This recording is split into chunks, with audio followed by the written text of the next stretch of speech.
Bien-aimés dans le Seigneur, je vous salue au nom de Christ. C'est avec une immense plaisir,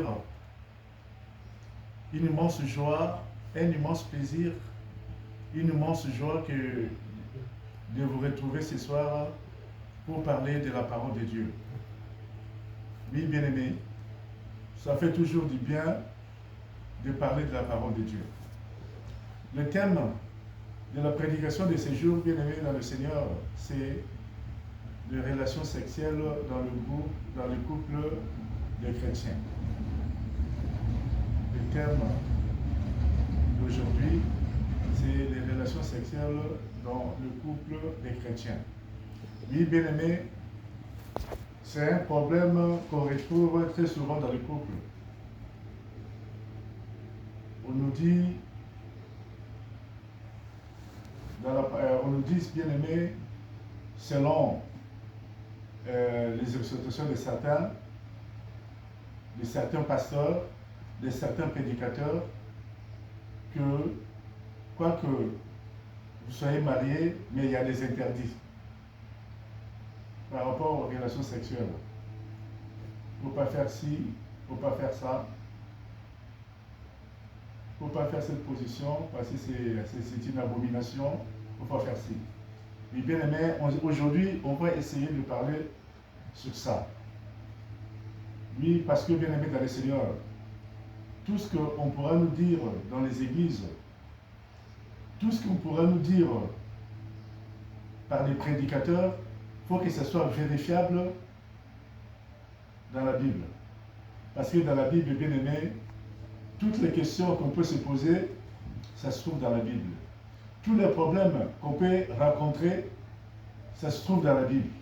Donc, tout ce qu'on pourra nous dire, que ce soit vérifiable dans la Bible. Et par rapport à ça, bien aimé dans le Seigneur, nous avons un verset clé qui parle des relations sexuelles dans les couples. Le verset référence, bien aimé, c'est 1 Corinthiens, chapitre 7, du 3e au 5e verset. 1 Corinthiens 7, du 3 à 5. Et bien aimé, je lis au nom de Jésus-Christ. Que le mari rende à sa femme ce qui lui doit, et que la femme agisse de même envers son mari. Ce n'est pas la femme qui dispose de son corps, c'est son mari. De même, ce n'est pas le mari qui dispose de son corps, c'est sa femme. Ne vous privez point l'un de l'autre, si ce n'est d'un commun accord pour un temps, afin de vaquer à la prière, puis retourner ensemble, de peur que Satan ne vous tente à raison de votre manque de maîtrise. Oui, bien-aimés dans le Seigneur, voilà le verset référence qu'on nous parle dans la Bible par rapport au rapport sexuel dans le couple des chrétiens.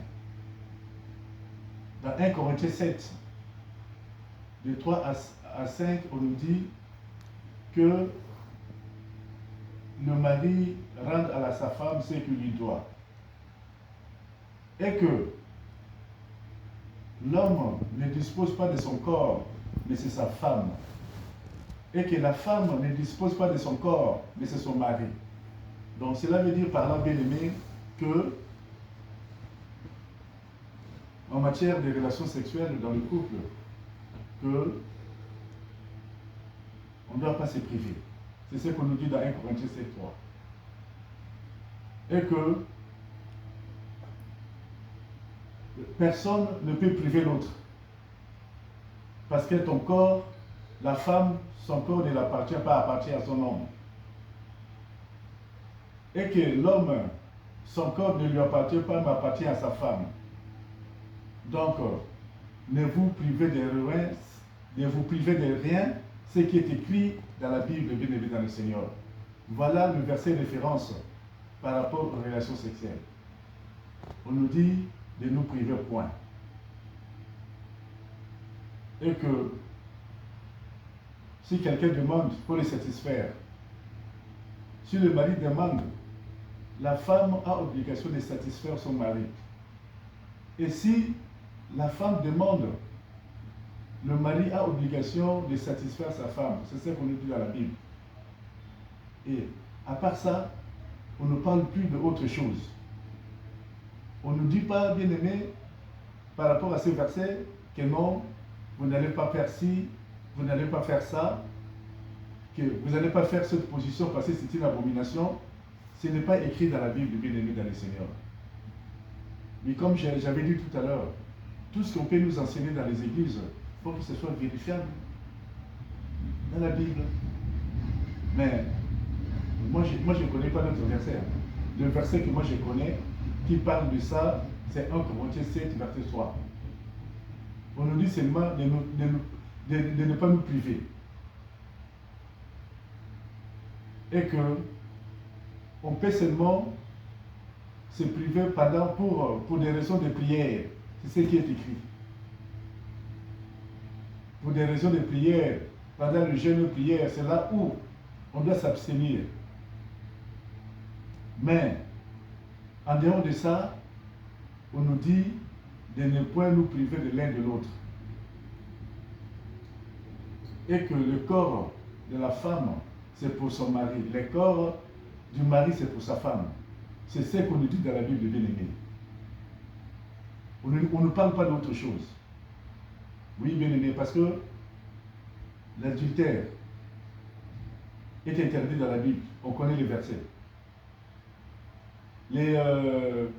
L'homosexualité est interdite dans la Bible. On connaît les versets. L'esbinage, les lesbiennes, est interdit dans la Bible. Nous connaissons les versets. L'inceste est interdit dans la Bible. Nous connaissons les versets. Mais où on nous parle de position, il ne faut pas faire ça, moi je ne connais pas ça dans la Bible. Moi je ne connais pas. Donc voilà, bien aimé, comment des personnes, ils ont fait un effort pour légaliser, pour être, comment dirais-je, pour être clean devant les hommes et devant Dieu.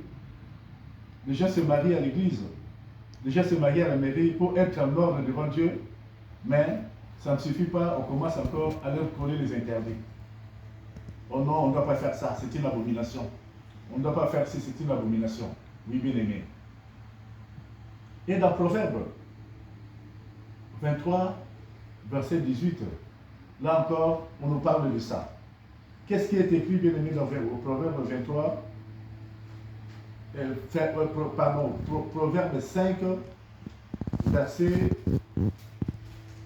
18 à 20. Proverbe 5, verset 18 à 20. Je lis au nom de Jésus-Christ. Que ta source soit bénie et fais ta joie de la femme de ta jeunesse. Biche des amours, gazelle pleine de grâce. Sois en tout temps enivré de ce charme, sans cesse épris de son amour. Et pourquoi, mon fils, serais-tu épris d'une étrangère et embrasserais-tu le sein d'une inconnue? Oui, bien-aimé dans le Seigneur. Ici encore, dans le Proverbe, on nous dit d'aimer ta femme. L'homme, ta femme, elle est la source de ta joie. Et femme, l'homme est la source de ta joie. Donc, selon ces versets, et que, donc, vous devez vous faire plaisir. Vous devez jouir de votre amour. L'homme, il faut qu'il prenne plaisir. la femme est la source de plaisir de l'homme. Et l'homme est la source de plaisir de la femme. Voilà ce qui nous est écrit ici. On nous dit, tout ce que tu peux chercher, tu vas le trouver dans ta femme. Tout le plaisir que tu peux avoir, que tu peux chercher, tu le trouves chez ta femme. C'est ça qu'on nous dit dans ce verset. La femme, tout le plaisir que tu désires, tu le trouves chez ton homme. Car l'homme est la source de joie de sa femme.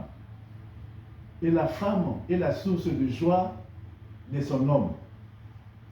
C'est ça que nous écrit dans Proverbe 5, versets 18 à 16. On nous dit, pourquoi tu vas encore aller chercher une autre femme?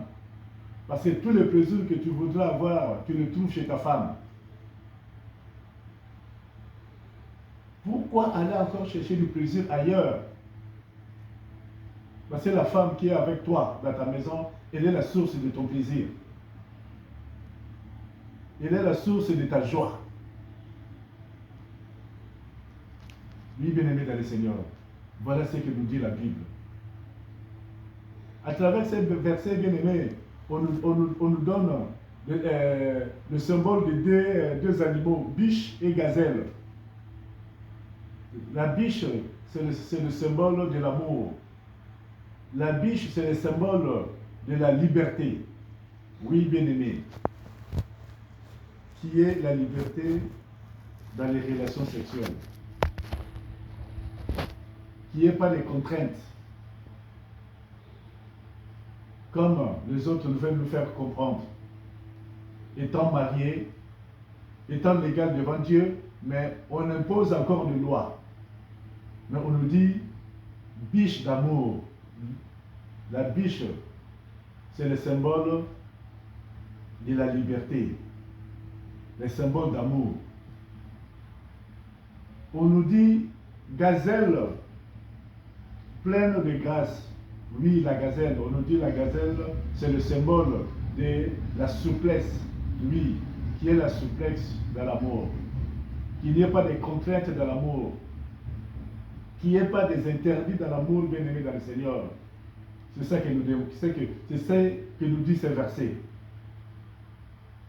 Pourquoi tu vas encore chercher ailleurs? Et pourtant, la femme qui est avec toi, c'est elle qui est la source de ta joie. Tout ce que tu peux chercher ailleurs, tu vas le trouver chez ta femme. Tout ce que tu veux faire ailleurs, tu peux le faire avec ta femme. Pourquoi aller voir ailleurs, bien-aimé dans le Seigneur? Oui, les contraintes que les gens nous ont mis.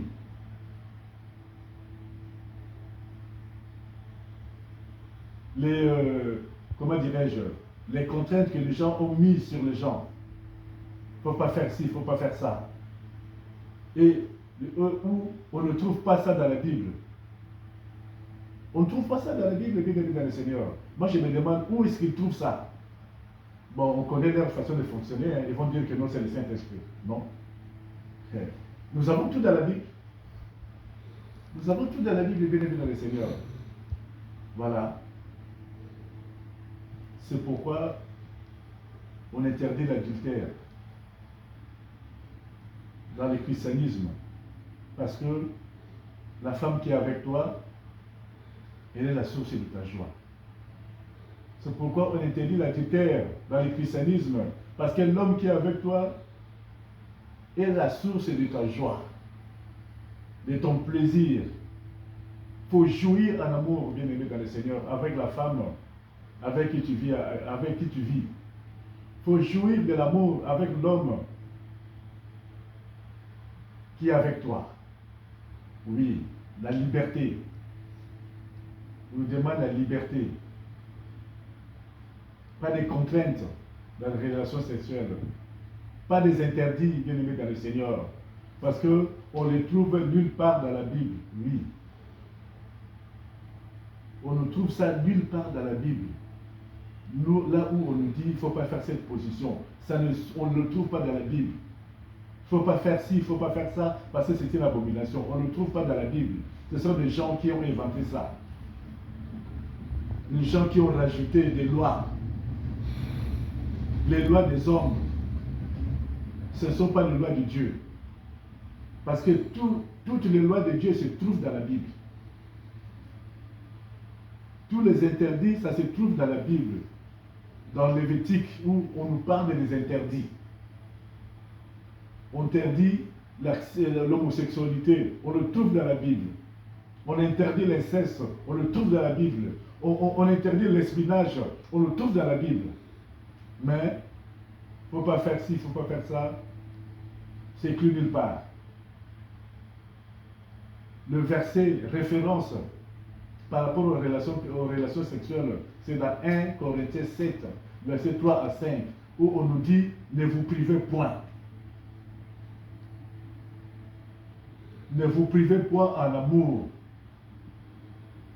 Si l'homme demande, la femme doit satisfaire son homme. Si la femme demande, l'homme doit satisfaire sa femme. C'est ça qu'il nous dit dans la Bible. Un point, un trait. On n'a pas d'ajouter. On n'a pas dit ne faire pas ci, ne faire pas ça. On ne le trouve pas dans la Bible. On nous dit, le seul moment où on peut se priver, c'est pendant la prière. Voilà. Il faut que nous soyons concentrés par la prière. C'est le seul moment où on doit se priver. C'est ce qui est écrit dans la Bible. Et on nous dit, soyez libres. Soyez libres. Qui est la simplicité dans l'amour. Qui est la liberté dans l'amour. Parce que vous êtes mariés devant Dieu, devant les hommes.